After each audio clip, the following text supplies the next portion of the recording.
හොඳයි අයිබුවන්. ඉතින් වෙනද වගේම අදත් ඔන්න පත්තරලියන් වැඩසටහනින් අපි ඔබ හමුවට වෙනවා. දැන් පත්තරලියන් වැඩසටහනේ අද පොඩි වෙනසකුත් දැනෙනවානේ. කියන්නේ අලුත් වෙලාවක අපි හම්බ වෙන්නේ. ඒකත් හොඳයි. මම ඉරිදා විවේකී දිනේ ඔබට නිවසේ ඉඳගෙන විවේකීව මේ වැඩසටහන නැරඹීමේ අවස්ථාව සලසා දීලා තියෙනවා.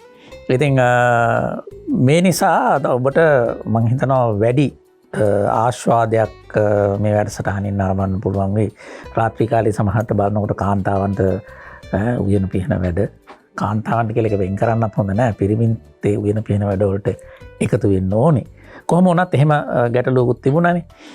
ඒ නිසා දැන් අලුත් වෙලාවක අලුත් විදිහට අපි යලිත් වතාවක් පත්තරලියන් තුලින් හමු වෙනවා රිලැක්ස් TV නාලිකාව ඔස්සේ. ඉතින් අද අපේ ආරාධනය අපි පළමුවෙන්ම පිළිගැන්වුවේ හුඟ දෙනෙක් දන්න කෙනෙකුට. අය පත්තර ජීවිතය තුලත් දීර්ඝ කාලයක් තමන්ගේ වෘත්තීය ජීවිතය ගෙවලා තියෙනවා. ඒ වගේම මේ විද්‍යුත් මාධ්‍ය පැත්තටත් ඇගේ නැඹුරුවකුත් තියෙනවා. ඒ නිසා හුඟ දෙනෙක් අයව දන්නවා දැකලා තියෙනවා. ඒ නිසා අයව අමුතුවෙන් හඳුන්වා දෙන්න අවශ්‍ය නැහැ. කෙටියෙන්ම හඳුන්වා දුන්නොත් ලේකවුස් ආයතනයේ සිළුමිණ පුවත්පතේ විශේෂාංග කර්තෘ සුමුදු චතුරානි ජයවර්ධන. අයිබෝන් සුමුදු. අයිබෝන්. ඉතින් සුමුදුත් එක්ක කතා කරනකොට අභියෝගයකට මම මුහුණ පානවා. මොකද අය සමහර වෙලාවට විද්‍යුත් මාධ්‍ය තුල මෙහෙයවන්නේක් හැටියටත් කටයුතු කරන නිසා මෙහෙයවන්නේක් සම්මුඛ සාකච්ඡාවට බඳුන් කිරීමම අභියෝගාත්මකයි. කෙසේ වෙතත් අපි පුරුදු පරිදි කතාවට යමු. සුමුදු මේ කවදා හරි දවසක ඔබ ජීවිතයේ හිතුවද නැත්නම් ඔබට හීනයක් තිබුණාද ජනමාධ්‍ය ශාස්ත්‍රයට එනවායි කියලා එහෙම නැත්නම් පත්තරයකට සම්බන්ධ වෙනවායි කියලා? ඇත්තටම මම කපිලయ్య කිව්වට කමන්නේ. අපි ආදරයට කපිලయ్య කියලානේ කියන්නේ. ඒ නිසා මේ පොඩි කාලේ ඉඳන්ම පොඩ්ඩක් ලියන්න ආසාවක් තිබුණා. ගෙදර පොඩි පරිසරයක් තිබුණා, මේ කියවීමේ පරිසරයක්. හරියට පොත්පත් තිබුණා. මගේ තාත්තත් සිංහල විශේෂවේදී උපාධියක් හදාරපු කෙනෙක්. ඒ නිසා ගෙදර පොත් එකතුවක් තිබුණා. ඉතින් ඒ කියවීමත් එක්ක ලිවීමේ ආසාවක් ඇති වෙලා තිබුණා. පොඩි කාලේ මිහිර පත්තරේට මම හිතන්නේ රචනා 10ක් 12ක් විතර යවුවට පස්සේ එකක් පළ වෙනවා. ඊට සිළුමිණ පුවත්පත ඉස්සර ඉඳන්ම ගෙදරට ගත්ත පත්තරේ. ඉතින් ඒකටත් ඒකේ ළමා පිටුවට යවනවා පොඩි දේවල්. නමුත් ඒවා එච්චර මේ පළ වුණේ නැහැ ඇත්තටම. 20ක් මම හිතන්නේ 21 වෙනි එක මගේ පාසල විදියට මම ගියේ ගාල රිපන් බාලිකා විද්‍යාලයට පාසල ගැන පුංචි රචනයක් පළ වුණා. ඉතින් අර ගෙදර තිබුණු පරිසරයේ කියවීමේ පරිසරයක්, ඒ වගේම පත්තර ගෙදරට ගත්තා. ඒ වගේ තියෙන දේවල් තාත්තා අපිත් එක්ක සාකච්ඡා කරා. ඒ වගේ දේවල් නිසා මේ පොඩි ආසාවක් තිබුණා ලියන්න. ඒ ලිවීමේ ආසාව තමයි මං හිතන්නේ මේ දුරට අරගෙන ආවේ. දැන් කෙනෙකුට ලිවීමේ ආශාව තියෙන්නට පුළුවන්. හැබැයි ලිවීමේ ආශාව තිබුණු පමණින් පුවත්පතක් වගේ පුළුල් ජනමාධ්‍යයක ලියනවා කියන එක යම් කිසි ආකාරයක අපි කියනවා ශාස්ත්‍රාලීය අධ්‍යාපනයක් කරහත් ගොඩනගා ගන්න අවශ්‍යතාවයක් තියෙනවා. දැන් අපි දන්නවා එහෙම නැති අය ආවට පස්සේ විශ්වවිද්‍යාලවල ජනමාධ්‍ය ඩිප්ලෝමා කරලා ඒ අවශ්‍ය වෙන ඒ ශාස්ත්‍රීය පසුබිමත් හදනවා. දැන් ඔබ පත්තරයට එනකොට මේ ශාස්ත්‍රීය පසුබිමත් හදාගෙන දාවේ. එහෙම නැත්නම් අර ලියන්න තිබ්බ අර පොඩි කාලේදී භාෂාවට කෙලින්ම පත්තරයකට පාසල් සමයෙන් පස්සේ සම්බන්ධ වෙනවා. නැහැ, ඇත්තටම මම හිතන්නේ කලා විෂයන් හැදෑරීමට ප්‍රධානම හේතුව තමයි මේ කලාවට ලියන්න තියෙන ආසාව. ඒ හින්දා මම ඇත්තටම මේ කැලණිය විශ්වවිද්‍යාලයේ ජනසන්නිවේදන විශේෂවේදී උපාධිය කරනවා. ජනසන්නිවේදන විෂය තෝරගන්නම හේතුව මේ මාධ්‍යයට තිබුණු කැමැත්ත, මාධ්‍යෙත් පුවත්පත් කලාවට තිබුණු කැමැත්ත. ඒ නිසා පුවත්පත් කලාවට යන්න මට න්‍යායික දැනුම අත්‍යවශ්‍යයි කියන කාරණේ දැන් අපි දකිනවා බොහෝ දෙනෙක් මේ දැන් අපි වදාරන්න නම් හදාරන්න එපා. ඉතින් හදාරන්න නැතුව වදාරන්න ඕන නිසා බොහෝ ගැටලු ඇති වෙලා තියෙනවා. ඒ හින්දා මම හිතුවේ මගේ න්‍යායික පසුබිම මම මුලින් හදා ගන්න ඕනේ මේ තැනට එන්නට කියලා. අපි දැකපු පුවත්පත් කලාවේ පතාක යෝධයන් හිටියා. ඔවුන්ගේ දැනුමත් එක්ක බැලුවම අදටත් පවා තව අවුරුදු 10ක් 20ක් මේ ශේෂ්ත්‍රය හිටියත් අපි කුරා කුඹියෝ වගේ කියලා තමයි හිතෙන්නේ. ඒ තරම් දැනුමක් ඒකරාශී වෙච්ච පුද්ගලයෝ ඉන්න තැනකට යන්න නම් ඒ දැනුම සම්පූර්ණ කරගන්න ඕනේ කියන ආශාව සහ ඕනෑකම ඕනවටත් වැඩිය මට තිබුණා.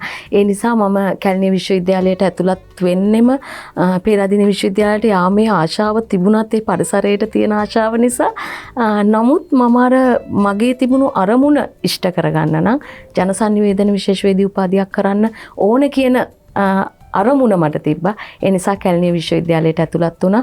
එතනදී ජනසන්නිවේදන විශේෂවේදී උපාධියේ අවශ්‍යතාවක් විදිහට අපිව දෙවනි හෝ තුන්වෙනි අවුරුද්දේදී පුහුණු වීම කටයුතු සඳහා මාධ්‍ය ආයතනයකට යොමු කරනවා. ඉතින් ඒ විදිහට මම විතරයි පත්තරයකට එන්න කැමති වුණේ. අපේ විශේෂවේදී උපාධිය හදාරපු 11 දෙනෙක් හිටියා.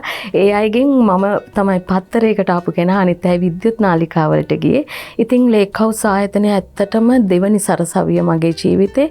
ලේක් හවුස් ආයතනයට ආවහම තිලකරත්න කුරුවිට බණ්ඩාර මහත්මයා තමයි ජ්‍යෙෂ්ඨ පුවත්පත් කලාවේදියා තමයි මගේ කතුරුව විදියට මට ලැබුණේ.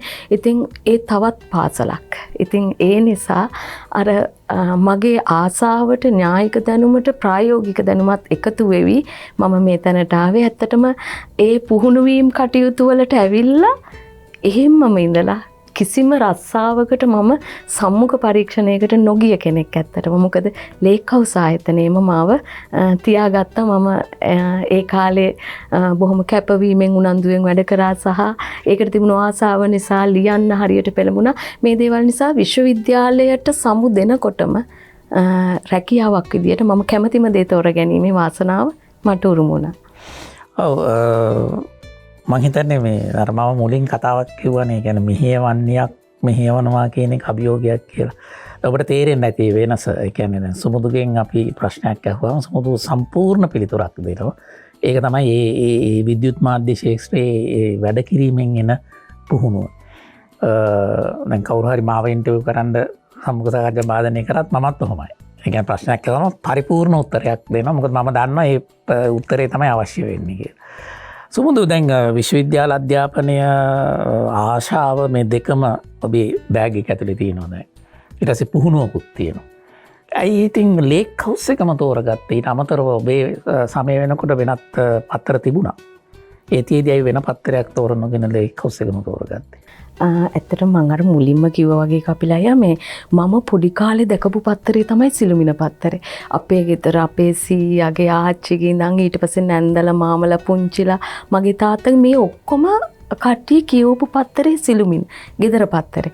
ගෙදර අපේ සිළුමිණ ශාස්ත්‍රීය අතිරේක එකතු කරපු මේ ඉතා විශාල පුවත්පත් ප්‍රමාණයක් තියෙනවා. ඉතින් අපිට නිරන්තර ඇසුරු කරන්න ලැබුණේ සිළුමිණ. ඒ වගේම විදුසර පත්තරේ. මේ දෙක අපි හරියට මේ අර අපේ ජීවිතේ තව සමීප ගමන් සගයෝ ඉන්නවා. ඒ වගේ මට හීනයක් තිබුණා ඇත්තම කිව්වොත් මේ සිළුමිණ පත්තරේට මට යන්න පුළුවන් නම් කියන එක ගැන පොඩි හීනයක් තිබුණා. ඒ හීනේ සැබෑ වෙන්න තව හේතුවක් වුණා. දැන් විශ්වවිද්‍යාලයකින් අපිව මොකක් හරි පුහුණු වීමකට යොමු කරද්දී ටිකක් රජයට සම්බන්ධ ආයතනනේ ගොඩක් ලේසියෙන් මේක කරන්නට පුළුවන්. ඉතින් රූපවාහිනී සංස්ථාව, ගුවන්විදුලි සංස්ථාව, ඊළඟට පත්තරෙන් පැත්ත ගත්තොත් මුද්‍රිත මාධ්‍යයෙන් ලේක් හවුස් ආයතනය. ඉතින් මම බොහොම කැමැත්තෙන් එතකොට මාව මෙතනට යොමු කරේ මහාචාර්ය රෝහන් ලක්ෂ්මන් පියදාසයන්. එතුමාට මම පුද්ගලිකව ඉල්ලීමක් කරා මාව සිළුමිණ පත්තරයට යොමු කරන්න කියලා. කුරුවිට මන්නාර මහත්මයාත් එක්ක මම පෞද්ගලිකව කතා කරලා ඊට පස්සේ සිළුමිණ පත්තරයටම සම්බන්ධ වෙන්න පුළුවන්කම ලැබුණා. ඇත්තටම කපිලය ඒක අර පුංචි කාලේ ඉඳන් සිළුමිණට තිබුණු ආශාව නිසාම සිළුමිණ පත්තරයට ආපු ගමනක්. ඒ ගමන ගැන අර අරමුණ සාධනය කරගන්න තිබුණු දුෂ්කරම මාර්ගය තෝරගෙන තමයි මම සිළුමිණට ආවේ. ඒ නිසා මම අදටත් ආඩම්බර වෙනවා මේ අරමුණ සාධනය කරගන්න මට සිළුමිණ පත්තරේම ලැබිච්ච එක. කෙනෙකුට මේ තමන් පුංචි කාලේ දකින හීනේ යථාර්ථයක් බවට පත් කරගන්න හම් වෙනවා කියලා කියන්නේ තමන්ගේ යෞවන කාලෙදී ඒක අපි කියනවා වෙනමම සතුටක්. කියන්නේ ගෙදර තිබුණු සිළුමිණ පත්තරේ තමන් ලිව්ව පත්තරේ තමන් ගෙදර නිරන්තරයෙන් පරිහරණය කරපු පත්තරේම ලියන්න පුවත්පත් ලේඛිකාවක් හැටියට පත්තරයට සම්බන්ධ වෙන්න ලැබෙනවා කියන එක ඒක හරි අපූරු හීන හැබෑවීම. අද අපි කතා කරන්නේ සිළුමිණ පුවත්පතේ විශේෂාංග කර්තෘ සුමුදු චතුරානි ජයවර්ධන සමග. අපි පුංචි විරාමයකට යනවා. විරාමයෙන් පස්සේ යළිත් වතාවක් සුමුදුත් සමඟ කතා කරනවා. කතා කරන්න බොහෝ දේවල් තියෙනවා. ඒ නිසා ඔබ රැඳී ඉන්න අප සමඟ ඔබ මේ එක්ව සිටින්නේ පත්තර ලියන් වැඩසටහන සමඟ රිලැක්ස් TV නාලිකාවේ. යළිත් වතාවක් විරාමයෙන් පස්සේ අපි මුණ ගැහෙනවා පත්තර ලියන් වැඩසටහනේ. අද අපේ ආරාධනය ලැබ අප සමඟ එකතු වන පත්තර ලිය සුමුදු චතුරානි ජයවර්ධන. සුමුදු අපි කතා කරමින් හිටිය ඔබ කොහොමද මේ පත්තරයට ප්‍රේම කරලා ඒ ප්‍රේමවන්තයා එක්ක ආවාහ විවාහ ගිවිස ගත්තේ කියන කාරණේ. සුමුදු දැන් සාමාන්‍යයෙන් අපේ රටේ වැඩිහිටියන්ගේ පිළිගැනීමක් තියෙනවා ලොකු පුළුල් සමාජ අවබෝධයක් නැතිකම නිසාම ජනමාධ්‍ය ශාස්ත්‍රයේ ඒ තරම් ගැහණියකට සුදුසු රැකියා ස්ථානයක් නෙවෙයි කියලා. ඔබට එහෙම ප්‍රශ්නයක් ආවේ නැද්ද ගෙදරින්? ඇත්තටම අපේ ගෙදරින් නම් එහෙම ප්‍රශ්නයක් ආවේ නෑ කපිලා. ඉතිහාසෙ දිහා බැලුවාම එහෙම දේවල් මටම කියපු අය ඉන්නවා. ඊවරණ වීර මහත්මිය, ඒ වගේම පත්ම ගුණසේකර වගේ කෙනෙක්. ඒ කාලේ ඒගොල්ලන්ට මේ කසාද බඳින්න ගැටලුවක් ඇති කරපු වෘත්තියක් විදියට තමයි මේ ජනමාධ්‍ය වෘත්තියක හඳුන්වලා තිබුණේ. හැබැයි අද වෙනකොට කපිලා දන්නවා ජනමාධ්‍ය ආයතනවල වැඩියෙන් ඉන්නේ කාන්තාවන්.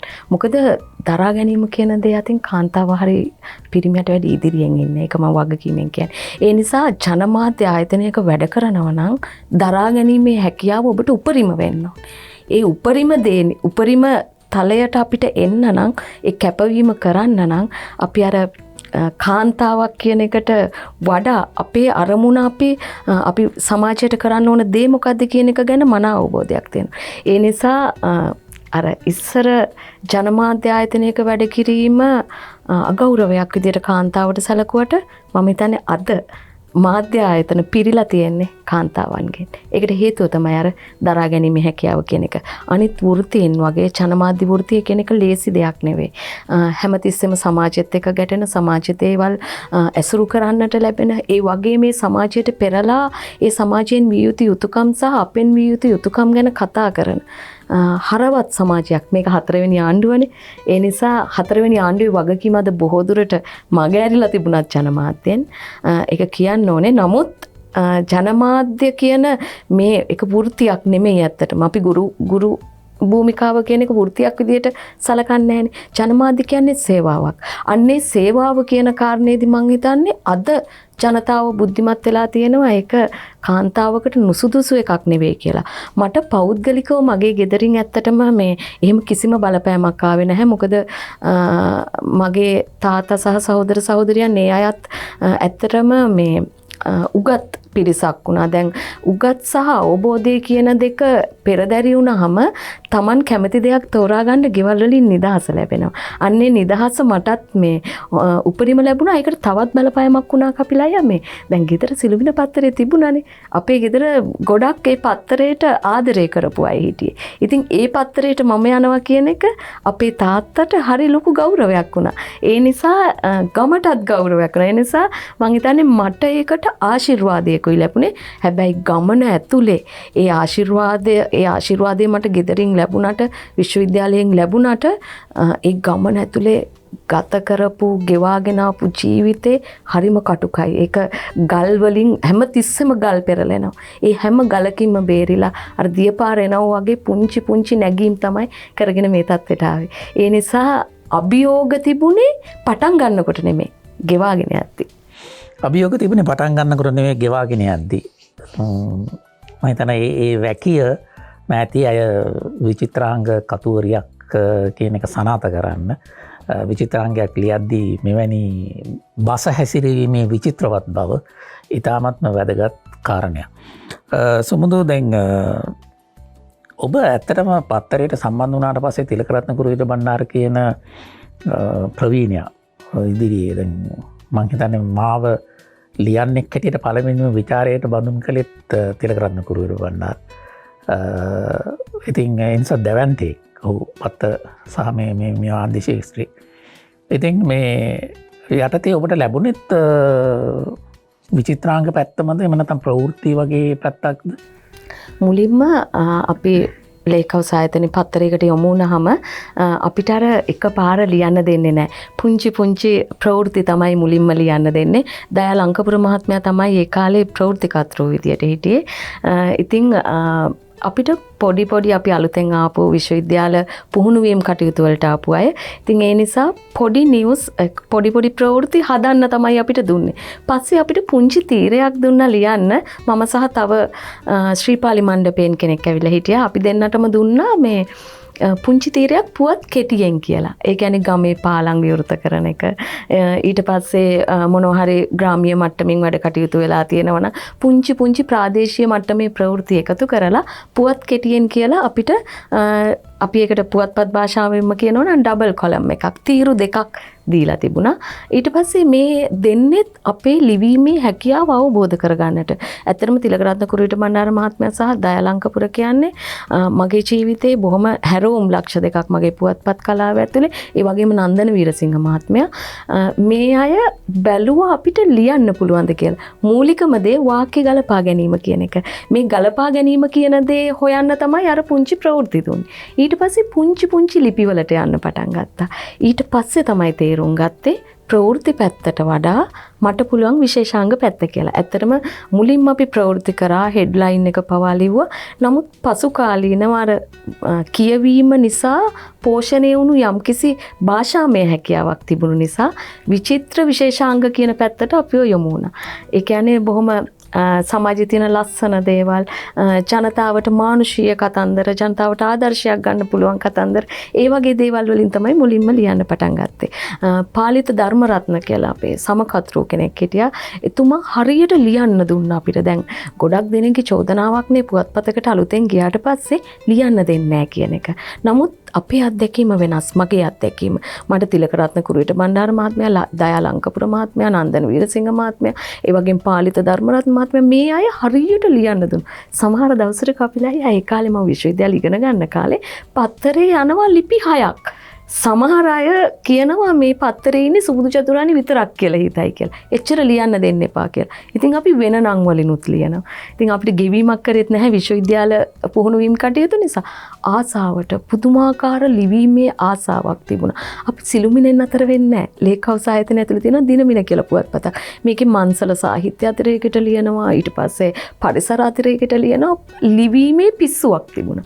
ඉතින් මේ විවිධ දේවල් සහස්ර කියලා අතිරේකයක් තිබුණා. ඒකට ඉන්ටර්නෙට් එකෙන් පුංචි දේවල් අරන් පරිවර්තනය කරලා අපි දෙනවා. මේ වගේ දේවල් නිසා අර ලිවීමට අපි ඕනම වැඩක් කරද්දී අපිට හරි පහසුයි. අපි මේ වැඩේ නිරන්තරයෙන් අභ්‍යාස කරනවා නම් අපිට ඒක ගොඩක් පුරුදු වෙනවා.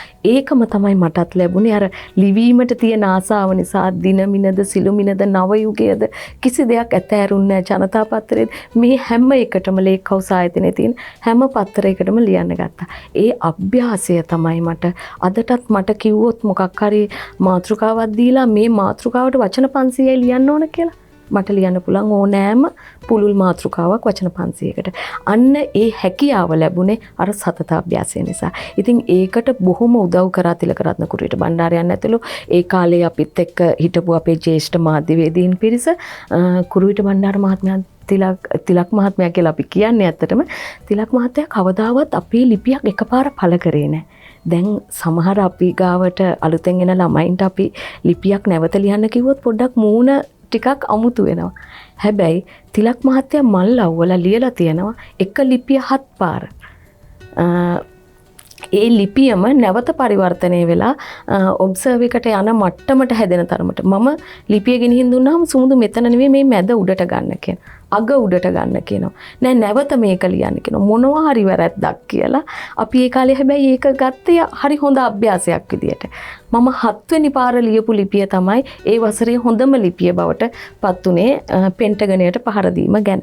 එතකොට අපිට ලැබුණු ඒ අභ්‍යාසය අපි ගත්තේ හරි ලොකු දෙයක් විදියට. අපි හදන්න ගත්ත උත්සාහයක් විදියට. නමුත් වර්තමානයේ දැන් අපි ළඟට පුහුණුවීම් කටයුතු වලට එන අයට අපි ඒ අයට වැරද්දක් කියනව නෙවෙයි. නමුත් මූණ පොඩ්ඩක් වෙනස් වෙනවා දෙපාරක් ලියන්න කිව්වොත්. Taman ලිව්වොත් පළ වෙන්න ඕනේ කියලා හිතෙනවා. එහෙම එකක් නැහැ. අපි ලියපු ලිපි ගානෙන් භාගයක්වත් මේ වෙනකොට පළ වෙලා නැහැ. ඒ අපේ හැකියාව සහ අපි ලියන්න ඕන විදිය මොකක්ද කියන එක ගැන කතෘවරයාට තිබුණු ඉව තමයි ප්‍රධානම දේ. දෙවැනි එක අපිට දරා ගන්න පුළුවන්කම තිබුණා, හැදෙන්න ඕනකම තිබුණා. අන්නේ කරුණු තුනම එකතු වීම නිසා තමයි යම් මට්ටමකට අපිට පුවත්පත් කලාවේ එන්න පුළුවන්කම ලැබුණේ. මම හිතනවා මේ සුමුදුගේ මේ ජීවන අත්දැකීම වර්තමානයේ හුඟක් ජනමාධ්‍ය ශාස්ත්‍රයට එන අයට හොඳ ආදර්ශයක් සපයනවා. ඒක තමයි අපි දන්න දේ තමයි ජනමාධ්‍ය ඕනම ජනමාධ්‍යක විද්‍යුත් ජනමාධ්‍ය වේවා මුද්‍රිත මාධ්‍ය හෝ වේවා ඕනම එකකට එන කෙනෙකුට මේ සතත අභ්‍යාසය කියන එක අනිවාර්යයෙන්ම තමන් කරගත යුතු දෙයක්. ඉතින් අර තිලක් මහත්මයා හත් පතාවක් එකම ලිපිය ලියවන්නේ අන්නේ සතත අභ්‍යාසය කළ යුතු නිසා. ඒ නිසා තමයි ඇගේ ලිපිය ඒ හොඳම ලිපියක් බවට පරිවර්තනය වෙලා ඔබ්සර්වර් එකට පවා ගන්න. ඉතින් මට හිතෙනවා මේ වෙන මාධ්‍යවල ඉන්න අය පවා මේක ගත යුතුයි. සුමුදු කිව්ව දෙයට මමත් එකඟයි. සමහරවිට අපි යම් පුහුණුවීම් කටයුතු කරන තරුණ උදවිය තමන්ට හොඳ නෑ ආපහු කරන්න කිව්වහම මූණ ඇඹුල් වෙන අවස්ථා තියෙනවා. නමුත් ඒක එහෙම ගත යුතු නැහැ. ඒක ඇත්තටම ගන්න ඕනේ තමන්ට මේ මගේ පරිවාස සමය කියන එක හොඳට අවබෝධ කරගෙන ජනමාධ්‍ය ශාස්ත්‍රයේ වැඩ කරන්න ඕනේ. පුංචි විරාමයකට යමු. යලිත් වතාවක්. අද අපි කතා කරන්නේ සිළුමිණ පුවත්පතේ විශේෂාංග කතෘ සුමුදු චතුරානි ජයවර්ධන සමග. විරාමයෙන් පස්සේ යලිත් වතාවක් ඔබත් එක්ක මුණ ගැහෙනවා පත්තර ලියන්න වැඩසටහනේ. හොඳයි, විරාමයෙන් පස්සේ යලිත් පත්තර ලියන් සමග අපි මුණ ගැහෙන්නේ. ඔබ මේ මොහොතේ මේ වැඩසටහන බලන්න හදිසියේවත් එකතු වුණා නම් අද අපේ ආරාධනය ලැබ අපේ මැදිරියේ ඉන්න මා සමග ඉන්න පත්තර ලිය සිළුමිණ පුවත්පතේ විශේෂාංග කතෘ සුමුදු චතුරානි ජයවර්ධන. සුමුදු අර මේ ඔබේ කතාවේ එක තැනක ඔබ කිව්වා මේ ආරම්භය නෙවෙයි අමාරු වුණේ ඉස්සරහට යන එකයි අමාරු වුණේ කියලා. ඔබ ඒකට හොඳ උදාහරණයක් ගත්තා. මේ ගඟක් ගල් පේරගෙන ගලාගෙන යනවා වගේ අවසාන ඉලක්කය දක්වා ඔබට එහෙම යන්න උනායි කියලා. සාමාන්‍යයෙන් මේ වගේ ජනමාධ්‍යයකට සම්බන්ධ වුණා මොන වගේ අභියෝගයන්ටද මුහුණ දෙන්න වෙන්නේ? මුලින්ම කපිලයි අපි ගත්තොත් මූලිකම අභියෝගය තියෙන්නේ අපි එක්ක. අපි අනිවාර්යෙන් අපි කරන විෂයට හැදෑරීමක් තියෙන්න ඕනේ. ඒ හැදෑරීම කියන එක තමයි මූලික අභියෝගයේ විදියට සලකන්නේ. හැබැයි ඒ අභියෝගයේ ජය නොගත්ත බොහෝ පිරිසක් එක්ක තමයි අපි වැඩ කරන්නේ. එතකොට හදාරලා එන අය සහ වෙන වෙන විධික්‍රම වලින් එන අය බොහොමයක් අපිට මේ ශාස්ත්‍රය ඇතුලේ හම්බ වෙනවා. ඉතින් හදාරලා එන අයට හදාරා නොයන අයගෙන් ලොකු ප්‍රශ්න ඇති වෙනවා. ඒක අතිශය සාමාන්‍යයි. මට වැඩිය බොහෝ දුරට කපිලයි ඒවට මුහුණ දීලා ඇති. කාන්තාවක් වීමත් මෙතන පොඩි අභියෝගයක් වෙනවා. අපේ සමාජය ඇතුලේ තවමත් තියෙනවා අපි කොච්චර පිළිගත්තත් නැතත් පුරුෂ මූලික සමාජයක් නේ තියෙන්නේ. ඉතින් ඒ නිසා කාන්තාවක් ඉදිරියට එද්දි පුරුෂයාට වැඩිය පොඩි අමාරු ගතියක් තියෙනවා. ඒ වගේම තව පිරිසකට ලේසිවීමක් තියෙනවා. මම මේක හරි පැහැදිලි කරගන්න ඔබට ටිකක් දරුණු විදියට මේක කිව්වොත් හාන්සි වෙලා වැඩ කරගන්න පුළුවන්කම තියෙනවා. මහන්සි වෙලත් වැඩ කරගන්න පුළුවන්කම තියෙනවා. කාන්තාවකට පුළුවන් ওই දෙකෙන් එකක් තෝරගන්න. ඉතින් හදාරලා આવොත් මහන්සි වෙලා තමයි ගමන යන්නේ. හදාරන්න නැතුව આવොත් හාන්සි වෙලා ගමන යන්නත් පුළුවන්. ඒ වගේ අය නිසා හදාරලෙන අයට බොහොම අඩුපාඩු සහ මදි පුංචිකම් ඉස්සරහට එන්න බැරිකම් කැපිලි කෙටිලි මේ සියල්ලටම මුහුණ දෙන්න වෙනවා. හැබැයි හැදෑරීම කියන එක කවදා හරි ජීවිතේ අර අපි කිව්ව සමහර දේවල් තියෙනවානේ පිපිලා එකපාර පර වෙලා යනවා. අපි දන්නවා බැලුම් බෝලේ පුපුරනවා වගේ බොහෝ දේවල් නැති වෙලා යනවා. පැවැත්ම අඩුයි. නමුත් ඒ අඩු පැවැත්ම ඇතුලේ ගොඩක් හානි කරන්න පුළුවන් ඒ කාලය ඇතුළත. එහෙම දේවල් තියෙනවා. නමුත් මම අර මුලින්ම කිව්වා වගේ අපේ අභියෝගය තියෙන්නේ අපේ හැදෑරීම ඇතුලේ. අපි හාන්සි නොවි මහන්සි වීමේ ගමන යන එක කියන එක කාන්තාවක් විදියට මම කියන්නේ. පිරිමි කෙනෙකුට මේක වෙනස් වෙන්නට පුළුවන්. ඉතින් බොහෝ දේවල් එනවා, බොහෝ යෝජනා එනවා, බොහෝ කැපිලි කෙටිලි එනවා. ඊට පස්සේ අපි නොදන්නා කරුණු නිසා සමහර වෙලාවට අපි දන්නෙත් නෑ ඇයි අපිට එහෙම උනේ කියලා. ඒ වගේ දේවල් බොහොමයකට මූණ දෙමින් තමයි මේ ගමන යන්න වෙන්නේ.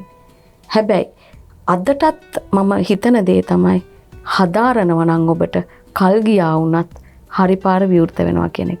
අපි හැමදාම මැටි පාරේ යන්නේ තර දාපු පාරවල් වල යන්න ඕනේ.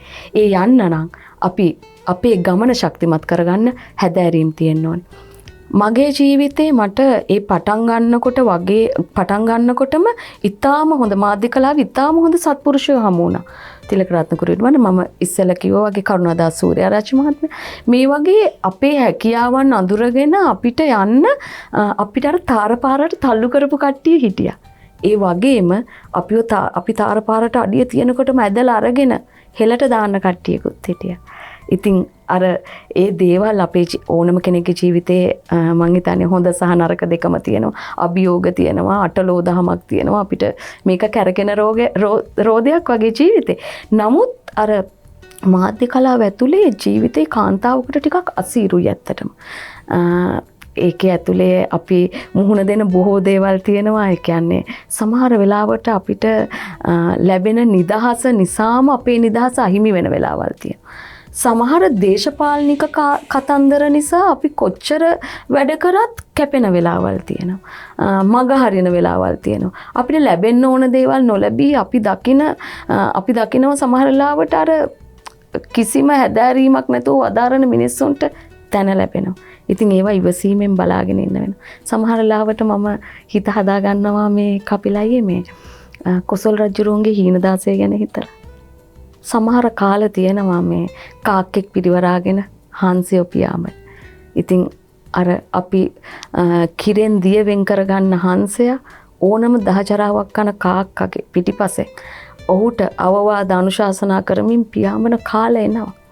හැබැයි ඔබ හැදෑරීමක් සහිත කෙනෙක් නම් ඔබට අරමුණක් තියෙනවා නම් ඒ අරමුණ ජය ගන්න අමාරු නෑ. ඒ කැපිලි කෙටිලි මැදින් යන්න ඕනේ. සමහර කාල තිබුණා මගේ පුවත්පත් කලා ජීවිතය ඇතුලේ අවුරුදු 1.5ක් 2ක් වචනයක්වත් නොලියපු. ලියන්න දුන්නේ නැහැ. ලේඛකයෙකුට පුවත්පත් කලාවේදිනියකට කරන්න පුළුවන් ලොකුම දේ තමයි ඒක. අපි ලියන්න ආසයි, අපිට ලියන්න පිපාසයක් තියෙනවා. හැබැයි අපි පත්තරේ ඇතුලේ නිකම් පුටුවක් දීලා මේසයක් දීලා පරිගණකයක් දීලා පැත්තකට කරලා වාඩි කරලා තියෙනවා. එක අකුරක් ලියන්න දෙන්නේ එක ලිපියක් සංස්කරණය කරන්න දෙන්නේ ඒ තරම් අමාරු නෑ. බුදුහාමුදුරුවොත් කියලා තියෙන බ්‍රහ්ම දණ්ඩනේ පනවන්න කියලා. ඒ වගේ මාධ්‍යවේදියෙකුට කරන්න පුළුවන් ලොකුම දේ ඒක.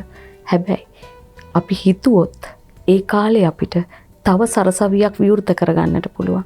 අර මහා වැඩ ගොඩක් අස්සේ කියවන්නට මග ඇරලා තිබුණු පොත් දහස් ගාණක් දවසකට දෙකක් විතර අපිට එතකොට නිකම් පඩියක් ලැබෙනවා. අපේ වේතනය ලැබෙනවා. අපි වෙනදා පැය 12ක් 13ක් ආයතනය ඇතුලේ වැඩ කරන එක අපිට හරියට 8ට ඇවිල්ලා 4ට එළියට බහැලා යන්න පුළුවන්කම තියෙනවා. ජීවිතේ වෙන වෙන දේවල් කරගන්නට පුළුවන්කම තියෙනවා. ඊට පස්සේ අපිට අපේ පොතක් කරගන්න කාල වේලාව මදි වෙලා තිබුණා නම් ඒ කාලේ ඒ දේවල් කරගන්න පුළුවන්. මගේ ජීවිතේ මම ගෙවා ගත්තේ ඒ වසර එකමාරක වගේ කාලයක් එහෙම මට කියවන්නට බැරි වුණු ඒ සියලු පොත්පත් ටික කියවා ගන්න කාලය දුන්නට ස්තුතිවන්ත කරනවා ඇරෙන්න ඒ කාලය ගැන මතක් කරද්දි තරහක් ඇති වෙන්නේ නැහැ. තවමත් සමහරවිට මම විහිළුවට කියනවා කට්ටියත් එක්ක තාම දුවන්නේ ඒ කාලේ කියවපු පොත් ටිකෙන් කියලා. මොකද දැන් කියව ගන්න වෙලාවක් සමහරවිට නැති තරම්. ඒ නිසා හැම දෙයක්ම අභියෝගයක්ම ජීවිතේට ආශිර්වාදයක් කරගන්න ඕනේ. හැබැයි මාධ්‍යවේදීන් විදිහට අපි හැමතිස්සෙම මතක තියාගන්න ඕන කාරණයක් තියෙනවා කපිලය හදාරන්න ඕනේ. හදාරන්න නැත්තම් තමන්ගේ විෂය ගැන දැනුමක් නැත්තම් ඕගොල්ලෝ වදාරන්න යන එක හරි හානිකර දෙයක්. ඒක තමයි අර වඳුරා රජතුමාගේ බෙල්ලට දැලි පිහියෙන් කොටනවා වගේ. වැඩි ආදරේ නෙමෙයි හැදෑරීමෙන් තමයි අපි මේ වැඩි ආදරේ ලබා ගන්නවා. ඔව් මම හිතන්නේ මේ ඒ අත්දැකීම් හරි ප්‍රයෝජනයි අනාගතයේ මේ ශේක්ස්පියර්ට සම්බන්ධ වෙන්න ඉන්න ඕනෑම කෙනෙකුට. මොකද තමන්ගේ කිසියම් ශේක්ස්පියර් තෝරගත්තා නම් ඒක හදාරන්න ඕනේ. මොකද අපි ඒ සියල්ල දැනගෙන එනවා නෙවෙයිනේ.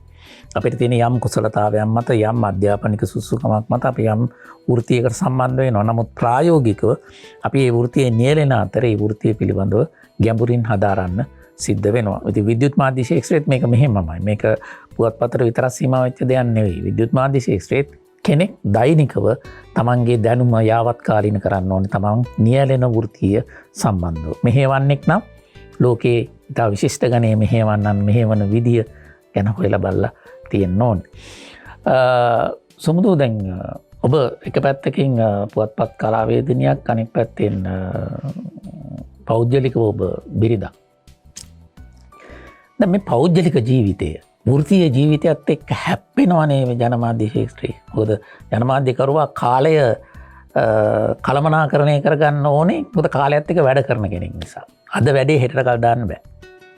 මේ සතියන්තයේ එන සිළුමිණ පුවත්පතේ ඔබ ලිවිය යුතු ලිපිය ලිවිය යුතුමයි.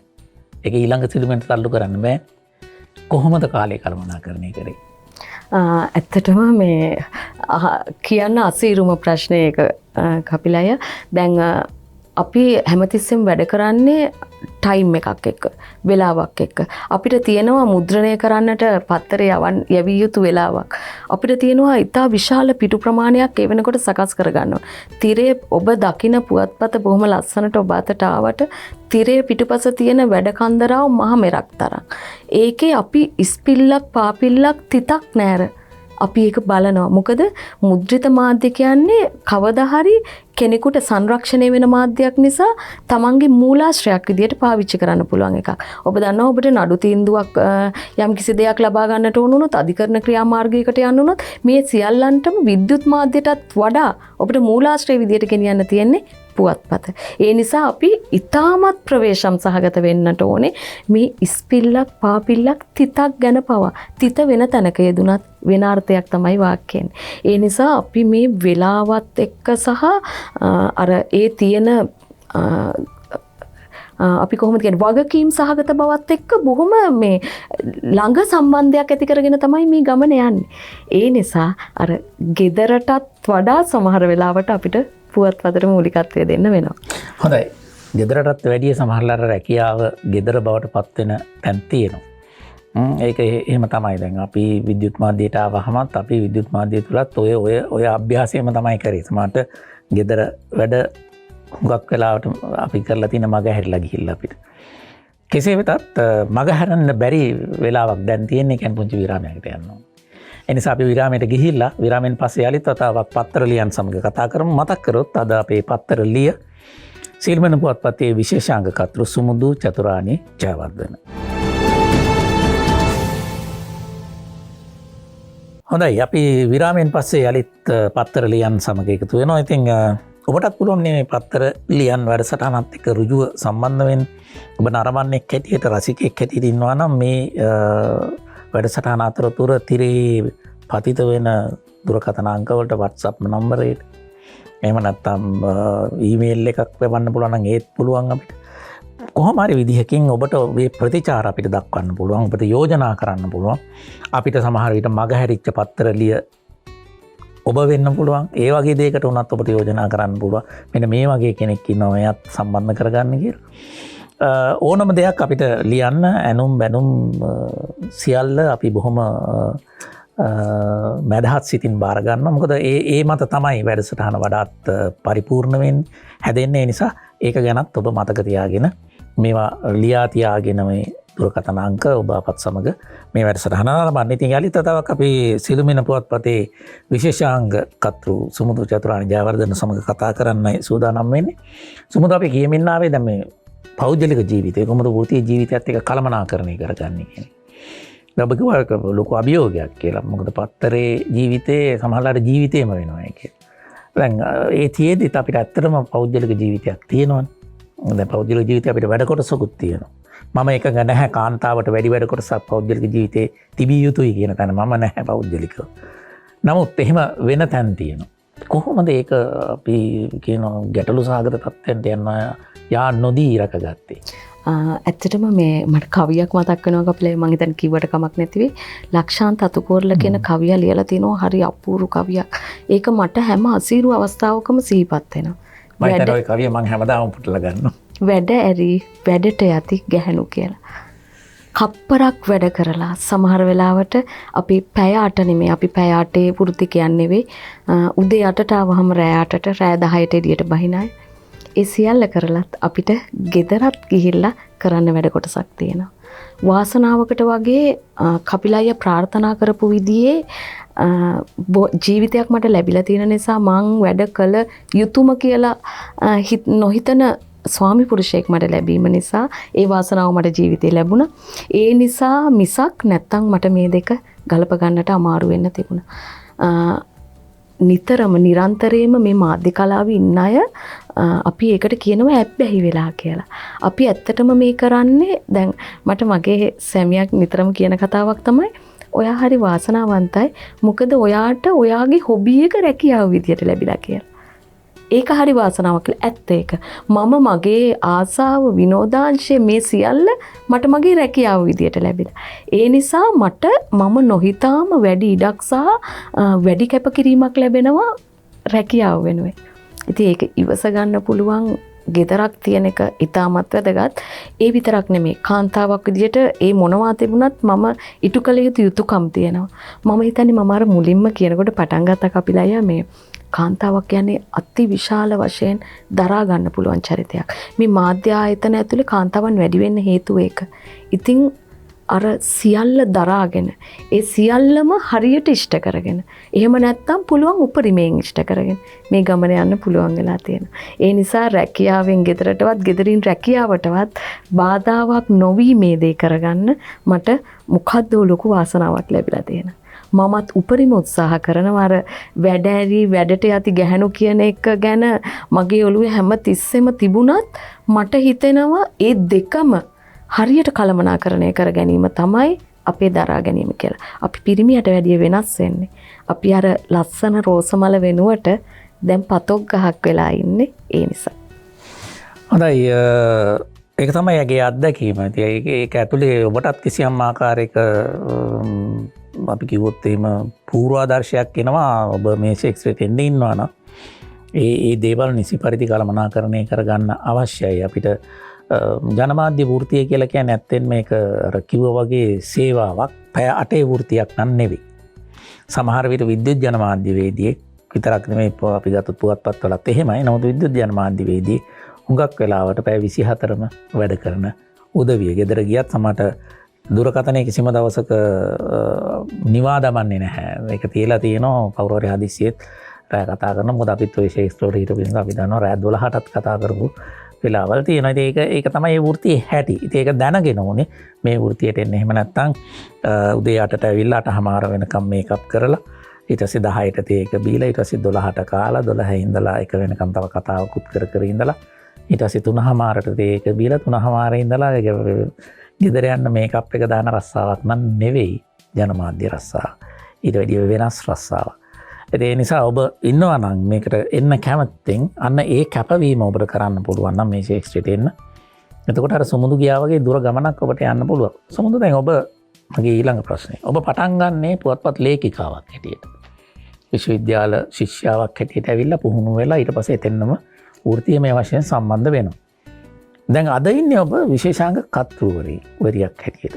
එතකොට දැන් මේ ලේඛිකාවක් සහ කිසියම් අපි ගත්තොත් පත්තරයක එක අපි කියන එක සෙක්ෂන් එක විශේෂාංග කියන ශේක්ස්පියර් කර්තෘවරිය හැටියට ඉන්නකොට මේ වෘත්තීය වශයෙන් මේ දෙකේ තියෙන වෙනස මොකක්ද?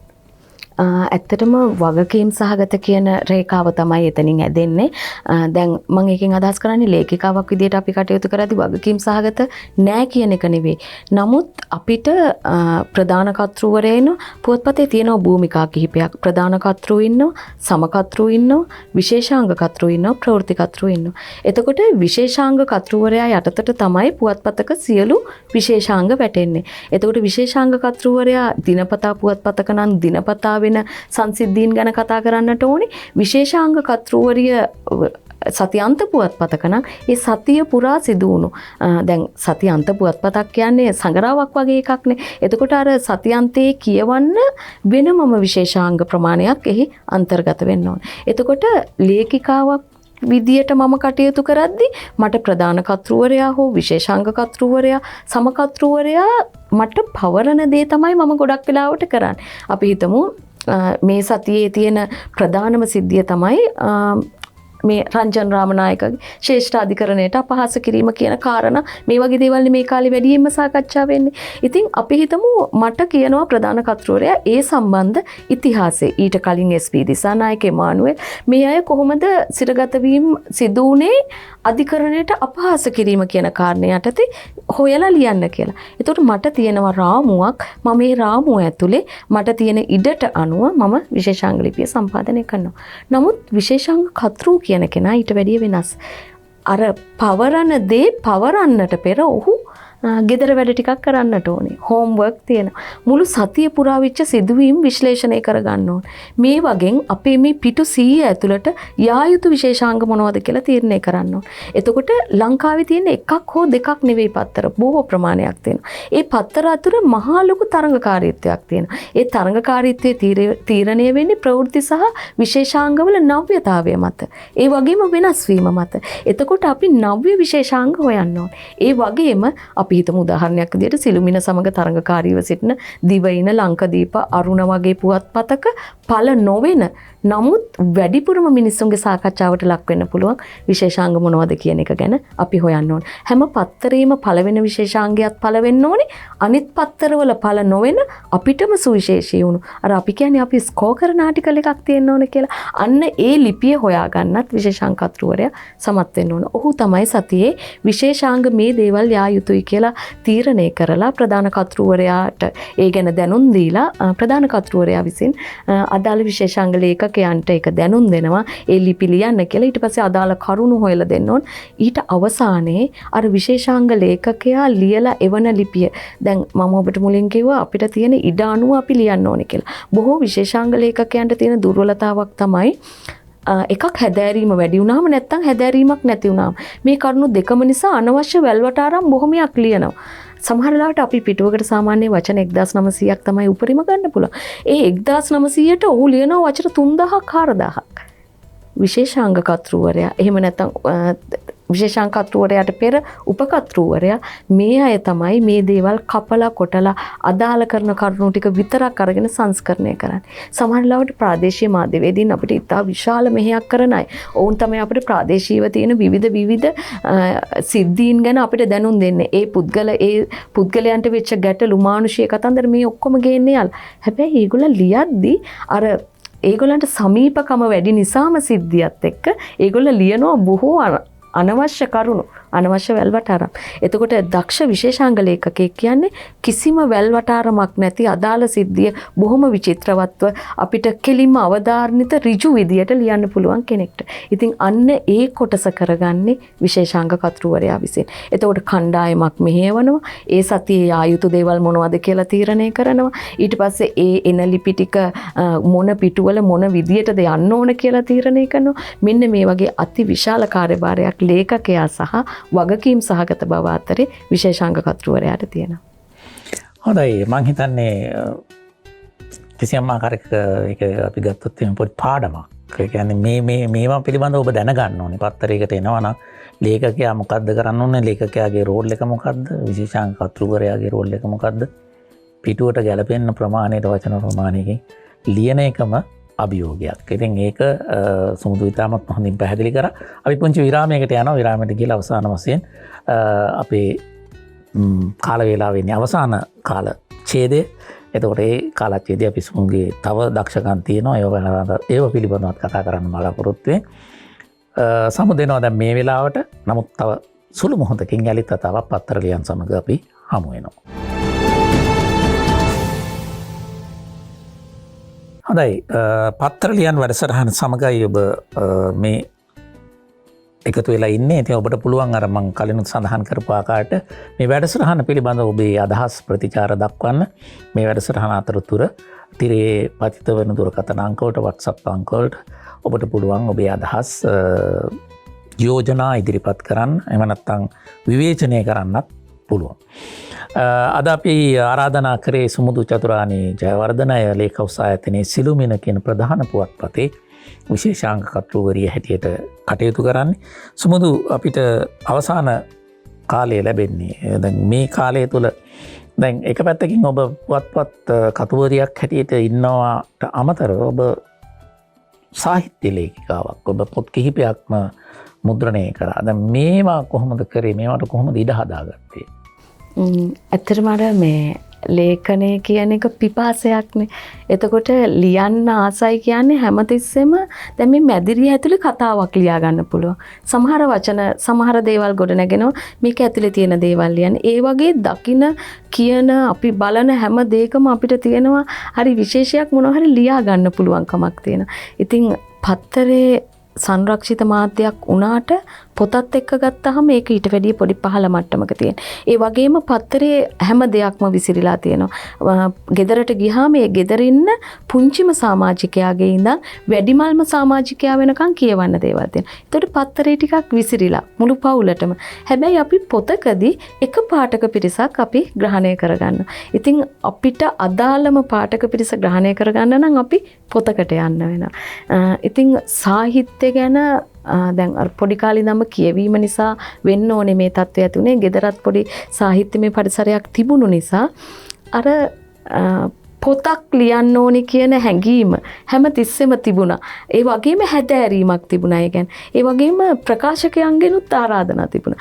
ඉතින් මේ දේවල් නිසා අනිත් කාරණේ බොහෝ වෙලාවට අපි පුවත්පතට ලියන ලිපි සමහර ඒවා සමහර පාඨකයන් හරිම ආදරෙන් වැළඳ ගන්නවා.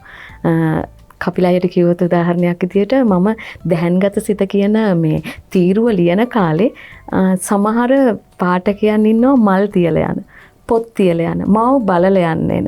ඉතින් සමහර මේ ප්‍රේමාරාධනා තියෙනවා. එක පුද්ගලයෙක් මේ කැමති වෙන්නේ නැත්නම් වෙඩි තියලා මරනවා කියලා කියන. ඒ වගේ හරිය අමුතු පාඨක ආදරයක් තියෙනවා. මෙන්න මේ ආදරය නිසා මේ පාඨකයෝ යෝජනා කරනවා මේ ලිපි පෙළ පොතක් කරොත් හොඳයි කියලා. අන්න එහෙම තමයි අර වඩාත් සංරක්ෂිත මාධ්‍යයක් විදිහට පොතක් කරා යොමු වෙන්නේ. ඇත්තටම සාහිත්‍යයට පුවත්පත ඇතුලේ මට ඉඩක් යොමු කරන්න මූලිකම කෙනා බවට පත් වෙන්නේ නන්දන වීරසිංහ කියන රාජ්‍ය සම්මානලාභී කවියා. ඔහු හඳුනා ගන්නවා මට ලියන්න පුළුවන් කියලා ටිකක්. ඒ වගේම දෙනගම සිරිවර්ධන කියන අපේ සිළුමිණ පුවත්පතේ විශේෂාංකකතුවරයා විදියට කාලයක් සේවය කරපු නමස්කාර සංගරාවේ ඉඳලා විශ්‍රාම ගියපු රාජ්‍ය සම්මානලාභී ලේඛකයා. ඔහු මුලින්ම හඳුනා ගන්නවා යම්කිසි හැකියාවක් තියෙනවා ලියන්න කියලා. ඉතින් ඒ පාරේ තමයි මම මේ ආවේ. ඒ පාරට මම අර කිව්වේ අර මැටි පාරේ ඉඳන් තාර පාරට මාව තල්ලු කරා කරුණාදාස සූර්යරච්චි මහත්මයා. ඒ කාලේ සිළුමිණ පුවත්පතේ මේ ශාස්ත්‍රීය අතිරේකය සංස්කරණය කරන කෙනා කියන්නේ අපිට හීනයක්. පොඩි කාලේ මට හීනයක්, විශ්වවිද්‍යාලයේදී පවා හීනයක්, මට ලේක් හවුස් ආයතනයට පය තිබ්බාමත් ඒක හීනයක්. ඉතින් නන්දන වීරසිංහ කියන ලොකු චරිතය තමයි මම එනකොට ඒක කරන්නේ. ඒතර රාජ්‍ය සම්මානලාභී කවියෙක්. නන්දන වීරසිංහ මහත්මයා මාව පුහුණු කරා. ඇත්තටම මට පාර පෙන්නුවා මේ පාරේ ගියොත් මේ දේවල් කරගන්න පුළුවන් කියලා. එතුමාගේ නික්ම යාමත් සමග ඉතාම ලාබාලවදීදී මම හිතන්නේ ලාබාලම සංස්කාරකවරිය මම ලාබාලවදීදී මට අර සිළුමිණ පුවත්පතේ හදවත වගේ තිබුණු පුන්කල සතිරේකේ සංස්කරණය කරන්න ලැබුණා. ඒක ලැබුණත් එක්කම කපිලయ్య මම බය වුණා. ඇත්තම මම මේ කියන්නේ මං හරිම බය වුණා නන්දන වීරසිංහ වගේ යෝධේ කරපු එක මේ මං වගේ පොඩි ළමෙක් කොහොමද කරන්නේ කියලා. මට අවුරුදු 24යි එතකොට. මම හිතුවා මේක ජය ගන්න නම් මම මේක ගැන හදාරන්න ඕනේ කියලා. මම ඇත්තටම දිවා රෑ නැතුව කැපවීමෙන් හරියට අධ්‍යයනය කරා දේවල් කියෙව්වා හැදෑරුවා ලියාගත්තා පාඩම් කරා මේ දේවල් එක්ක මම පුන්කල සතිරේකය සත්මඩල සංගරාවක් බවට පත් වෙනවා. පසු නැවත පුන්කලස පළ වෙනවා. ඇත්තටම ලංකාවේ සාහිත්‍ය අතිරේකයක් විදියට ඉතා විශාල ඉඩකඩක් හිමි කරගත්ත සාහිත්‍ය අතිරේකය සංස්කරණය කිරීමේ වාග්ය එන්නේ අර මට ඒ පාරවල් දෙක කපලා දුන්නු ඒ සත්පුරුෂය මාධ්‍යවේදීන් දෙදෙනා නිසා සහ මගේ හැදෑරීම නිසා. ඉතින් ඒක තමයි පොත් කරා යන්නටත් මට ඉඩකඩ විවර කරේ. දැන් සුමුදු ගැන කියදී කතා කරන්න දේවල් ගොඩක් තියෙනවා. නමුත් කාලය සීමා සහිත වෙනවා. ඒක අතකින් විද්‍යුත් මාධ්‍ය ඉදිරිපත් කරන්නේ තවත් පැත්තකින් විශ්වවිද්‍යාල බාහිර කතිකාචාර්යවරියක් හැටියටත් අලුත් පරම්පරාවට ජනමාධ්‍ය ශාස්ත්‍රය පිළිබඳ විශේෂයෙන් මුද්‍රිත මාධ්‍ය පිළිබඳව උගන්වන කෙනෙක්. ඉතින් ඔය සියලු කතන්දර අතරේ සුමුදු අපි ගත්තොත් දැන් අපි මේ කතා කරන ඒවා බලාගෙන ඉන්න ඊළඟ පරම්පරාව මේ ශාස්ත්‍රවලට එනවා නම් මම ඔබෙන් උපදෙස් නෙමෙයි මේ කියන්නේ ඔබේ අත්දැකීම් හරහා ඒ අයට කියන්න ඕනේ මෙන්න මේ ටික කරගෙන එන්න මෙතෙන්. එතකොට ලේසි වැඩේ කියලා කියනවනම් මොනවද අර මේ ටික කරගෙන එන්න ඕනේ? ඇත්තටම මේ මාධ්‍ය කලාවට එන්න නම් මූලිකම දේ Tamanට කැපවීමක් කරන්න පුළුවන් කියන අදහස හිතේ තියෙන්නට ඕනේ. මේක පැය 8 රස්සාවක් නෙවෙයි අපි මුලින්ම කිව්වා වගේ. මූලිකම දේ මේක රැකියාවකුත් නෙමෙයි සේවයක්. එතකොට අපි මුලින්ම හිතන්න ඕනේ මේ පැය 8 නෙමෙයි අසීමිත කාල පරාසයක අපිට වැඩ කරන්නට සිදු වෙනවා කියන එක. ඒ වගේම මම අර මුලින් පටන් ගන්නකොටම කිව්වා වදාරන්න නම් හදාරන්න ඕනේ. ඔබ තෝරා ගන්න ශේෂ්ත්‍රය කුමක්ද? ඒ ශේෂ්ත්‍රය පිළිබඳ ඔබ හැදෑරීමක් කරන්න ඕනේ. අසීමිත කියවන්නෙක් වෙන්න ඕනේ. කියවනවා කියන්නේ උපදුප කියවන එක නෙවෙයි. පොත් හෝ පත්තර හෝ කියවන්න ඕනේ. අසීමිත බලන්නෙක් වෙන්න ඕනේ. චිත්‍රපට බලන්න ඕනේ. ඒ වගේම නාට්‍ය බලන්නට ඕනේ. ඒ විතරක් නෙවෙයි. පරිසරයේ තියෙන පුංචිම දේවල් පවා ඔබේ අවධානයට යොමු වෙන්න දැන් කරේට ගත්තොත් අන්තර්ජාලයෙන් නිරන්තර පරිහරණය කරනවා. නිරන්තරයෙන් පරිහරණය කරන්න ඕනේ. මම ඔබට දැන් ගොඩාක් මාධ්‍යවේදීන් ඉන්නවනේ දැන්. ඇත්තටම YouTube හරහා විවිධ විදියට මාධ්‍යවේදය පුළුල් වෙලා තියෙනවා. හැබැයි හැමෝම අතරේ අර සමාන අය අතරේ ඔබට වෙනස් වෙන්න පුළුවන් එක chance එකක් තියෙනවා. ඒක තමයි ඔබ අර සියුම් දේවල් අතරේ ඉසියුම් දේවල් හොයන්නෙක් වීම. උදාහරණයක් විදියට ඔබට පුළුවන් නම් සංවේදී වෙන්න පරිසරයේ තියෙන ගහක සෙලවීමට ගහේ කඳට අත තියලා බලලා වතුර යන ශබ්දයට ඔබට ඇහුම්කන් දෙන්නට පුළුවන් නම් පොළවට අත තිබ්බහම පොළවේ තියෙන රිද්මය ඔබට හඳුනා ගන්නට පුළුවන් නම් මම මේ කිව්වේ පුංචි දේවල් ටිකක් එක පුංචි බීජයක් ලපල්ලක් වෙලා පළු දෙකක් වෙලා ගහක් බවට පරිවර්තනය වෙන එක මලක් පිපෙන එක කුරුල්ලෙක්ගේ නාද ඔබට වෙන වෙනම හඳුනා ගන්න පුළුවන් වෙන එක ඒක තමයි සංගීතයේ මූලික පාඩම. එතකොට ඔබට අන්නේ දේවල් හරියට අවබෝධ කරගන්නට පුළුවන් සහ නිරීක්ෂණය කරන්නට පුළුවන් නම් අර බොහෝ මාධ්‍යවේදීන් අතරේ ඔබ සුවිශේෂ මාධ්‍යවේදියෙක් වෙනවා. අන්නේ සියුම් ඒවා අතරේ ඉසියුම් දේ සෙවීමටයි ඔබ උත්සාහ කරන්න ඕනේ. මං හිතන්නේ හැදෑරීම, කැපවීම, දරා ගැනීම මේ සියල්ල ඔබට පුළුවන් නම් පමණක් මං හිතන්නේ මාධ්‍ය ශාස්ත්‍රයට පැමිණියට කමක් නැහැ. ඉතාමත්ම හොඳ අදහසක් ඔබ ඉදිරිපත් කරේ. ඇත්තටම කියනවා නම් මේ ජනමාධ්‍ය ශාස්ත්‍රය කියලා කියන්නේ ඉතාම විසිතුරු ශාස්ත්‍රයක්. හැබැයි ඒක ඇතුලේ ඔබ නිරන්තර හදාරන්න ඕනේ.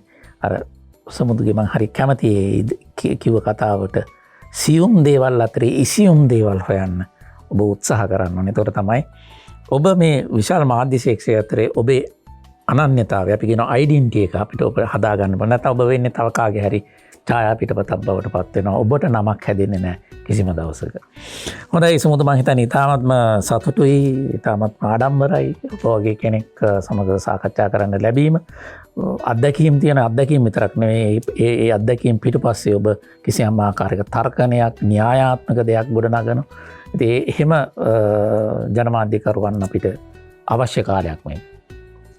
ඉතින් මේ සියලු දුක්ගහට කරදර මැද්දේ වුණත් ඔබට තවත් ඔබේ ශාස්ත්‍රය තුළ ඉස්සරහට යන්න, අලුත් දේවල් කරන්න, ඉසියුම් දේවල් සොයා ගන්න ඔබට ශක්තිය ධෛර්යය ලැබේවා කියලා ප්‍රාර්ථනා කරමින් අදට මට පුංචි වචනයක් කියන්නට අවසර දෙන්න.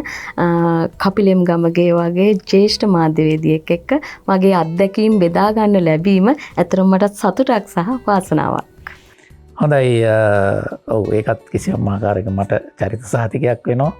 කෙසේ වෙතත් අපි ලබන සතියෙත් හම්බ වෙනවා පත්තර ලියන් තුලින්. අද අවසාන වශයෙන් කිව්වොත් අපි කතා බහ කළේ සිළුමිණ පුවත්පතේ විශේෂාංග කර්තෘ සුමුදු චතුරානි ජයවර්ධන සමග මෙවැනිම පත්තර ලියක් සමග ලබන සතියේත් මේ වෙලාවටම හමු වෙන බලාපොරොත්තුෙන් අදට රිලැක්ස් ටීවී නාලිකාවෙන් සමුගන්නවා. සුබ දවසක් ඔබට.